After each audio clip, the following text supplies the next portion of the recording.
Assalamualaikum warahmatullahi wabarakatuh. Saya Ainul Syazwani binti Arman wakil dari Kumpulan 4.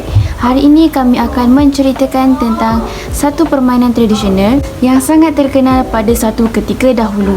Permainan tradisional yang kumpulan kami pilih adalah permainan congkak, yang mana seperti yang kita tahu, permainan congkak ini sangatlah terkenal di kalangan rakyat jelata. Saya akan menceritakan iaitu bentuk dan saiz congkak.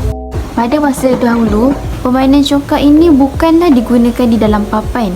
Sebaliknya, rakyat pada masa dahulu, mereka menggali tanah untuk dijadikan sebagai lubang, iaitu kampung, dan satu lubang yang besar untuk rumah. Kemudian setelah zaman semakin maju, barulah papan congkak ini diwujudkan. Pada mulanya, papan congkak ini direka berbentuk segi empat tepat. Kemudian semakin zaman semakin moden dan pelbagai bentuk telah dapat kita lihat pada masa kini. Papan congkak adalah berbentuk segi empat tepat. Namun begitu, pada masa kini kita dapat melihat pelbagai bentuk papan congkak. Ada yang berbentuk bujur dan boleh dilipat dan sebagainya. Papan congkak ini berukuran antara 80 cm hingga 20 cm kelebaran papan congkak ini. Lubang pada setiap baris congkak berukuran 6 cm garis pusat. Lubang besar iaitu rumah yang berada di hujung papan congkak ini adalah berukuran 14 cm garis pusat. Okey, seterusnya rakan saya akan menyambungkan.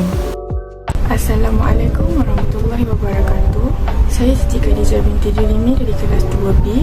Saya akan meneruskan penerangan dengan asal-usul permainan congkak.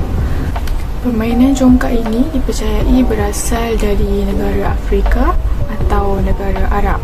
Bukti tertua yang dijumpai oleh cari gali purba pula dibiayai oleh Persatuan National Geography yang mempunyai 2 liang selari bertarikh semenjak 5000 hingga 7000 sebelum Masihi di masa kini Jordan. Permainan congkak ini mula tersebar ke Afrika dari Timur Tengah, manakala permainan congkak ini juga mula tersebar ke Asia melalui pedagang-pedagang Arab. Di Asia Tenggara, congkak mungkin berkembang dari Melaka kerana negeri ini merupakan pusat perdagangan pada waktu dahulu. Nama congkak ini juga dipercayai berasal daripada perkataan bahasa Melayu iaitu congak yang bermaksud pengiraan mental. Selain orang Melayu, keturunan peranakan India dan Baba Nyonya juga turut meminati permainan congkak ini. Kanak-kanak di Kepulauan Karubran juga bermain congkak. Congkak sampai di sana melalui perdagangan hamba. Di sana congkak juga dikenali sebagai wari ataupun awari. Di Indonesia, congkak ini dikenali sebagai congklak. Manakala di Filipina pula, congkak ini dikenali sebagai sungka. Pada zaman dahulu, golongan istana bermain congkak menggunakan papan congkak yang berukiran mewah. Manakala di kalangan rakyat jelata, ia sekadar dimainkan dengan mengorek lubang di dalam tanah. Pada hari ini, congkak ini dimainkan di seluruh dunia. Congkak ini begitu popular dan diminati oleh semua masyarakat sehingga peminat-peminatnya mencipta laman web bermain congkak di dalam internet. Di zaman teknologi kini, terdapat juga permainan congkak yang dicipta di atas talian. Hai, Assalamualaikum semua. Nama Cikgu Zalika. Hari ini, Cikgu akan ajar cara untuk bermain dengan congkak. Bahan-bahan yang digunakan untuk bermain dengan congkak ialah papan congkak dan juga guli. Langkah pertama, permainan ini dimulakan serentak dengan memasukkan buah-buah ke dalam setiap kampung itu sendiri dan seterusnya ke dalam rumah masing-masing. Kemudian, buah itu hendaklah dimasukkan ke dalam kampung pihak lawan. Jika buah terakhir singgah di kampung yang berbuah, maka dia boleh meneruskan permainan tersebut.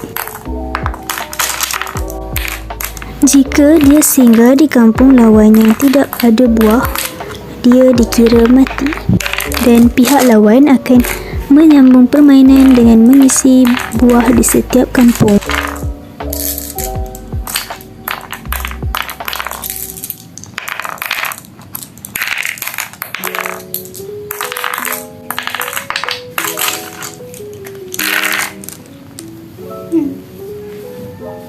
Manakala jika pemain mati di kampung sendiri yang bertentangan dengan kampung pihak lawan yang berbuah, maka dia berhak mengambil buah pihak lawan.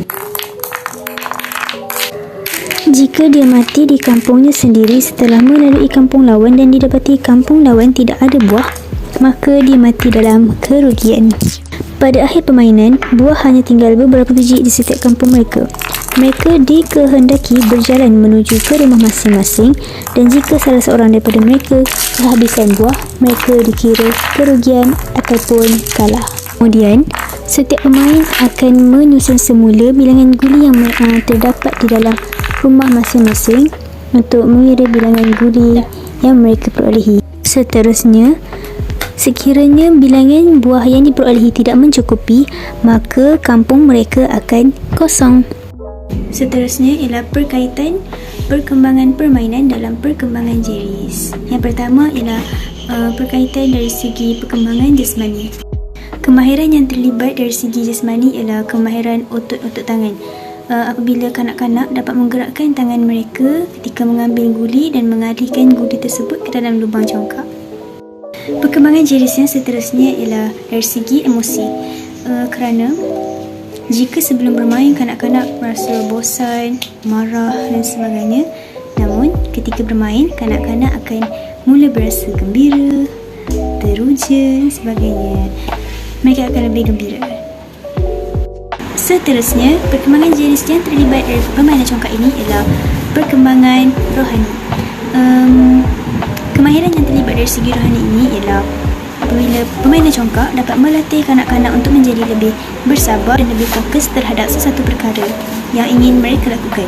Sebagai contoh, kanak-kanak perlu bersabar menunggu giliran mereka untuk meneruskan permainan sehingga pihak lawan mati ataupun kalah.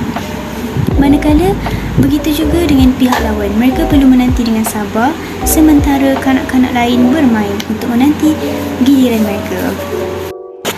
Perkembangan jenis yang seterusnya ialah perkembangan dari segi intelek.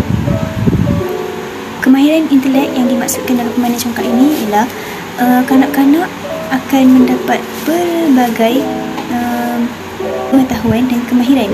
Sebagai contoh, sebelum memulakan permainan, kanak-kanak perlu mengetahui cara dan teknik untuk bermain congkak supaya dapat bermain dengan betul dan dapat mengalahkan pihak lawan. Kanak-kanak juga perlu memikirkan cara dan strategi bagaimana untuk mengalahkan pihak lawan. Perkembangan jenis yang terakhir ialah perkembangan dari segi sosial. Kemahiran yang terlibat dari segi sosial ketika bermain congkak ni ialah kanak-kanak dapat mengeratkan perhubungan yang baik antara rakan-rakan yang memudahkan kanak-kanak untuk berkomunikasi antara satu sama lain tanpa perlu berasa malu dengan rakan-rakan mereka. Permainan congkak yang dilakukan secara berpasangan juga dapat memudahkan kanak-kanak untuk berkomunikasi antara satu sama lain. Okey, seterusnya saya akan menyambung berkenaan cadangan dan penambahbaikan dalam permainan congkak ini. Cadangan yang pertama adalah kami mencadangkan guli yang berada di dalam setiap lubang congkak itu dikurangkan kepada 5 supaya apabila permainan sedang berlangsung ia tidak terlalu padat untuk sesebuah lubang itu mempunyai guli. Cadangan yang kedua pula ialah kami mencadangkan untuk mewarnakan setiap lubang kampung dan rumah pihak lawan supaya mereka mudah untuk mengenali rumah dan kampung mereka sendiri. Cadangan ketiga kami pula adalah guli yang digunakan iaitu guli kaca ditukar menjadi guli plastik ataupun guli rotan yang seperti yang digunakan pada zaman dahulu supaya dapat mengelakkan kecederaan jari dan juga dapat mengelakkan kepecahan guli tersebut. Permainan tradisional ini perlulah diperkenalkan kepada generasi muda daripada awal kerana kerana sejak awal lagi kita tahu bahawa permainan tradisional ini merupakan warisan negara kita pada masa terdahulu. Oleh itu, kita hendaklah menjaga warisan negara kita dan memperkenalkan pelbagai jenis permainan tradisional kepada mereka serta menunjukkan cara-cara untuk mereka bermain permainan tersebut. Misalnya permainan congkak, yang mana permainan ini merupakan salah satu permainan tradisional yang sangat terkenal pada masa dahulu. Permainan congkak ini kebiasaannya dia akan dimainkan di waktu lapang atau di waktu hujung minggu. Oleh yang demikian, permainan tradisional ini hendaklah dipergagalkan sehingga masa kini supaya budaya warisan ini dapat dipertahankan dan tidak pupus ditelan zaman. Bak kata pepatah, biar mati anak, jangan mati adat. Sekian itu sahaja dari kumpulan kami.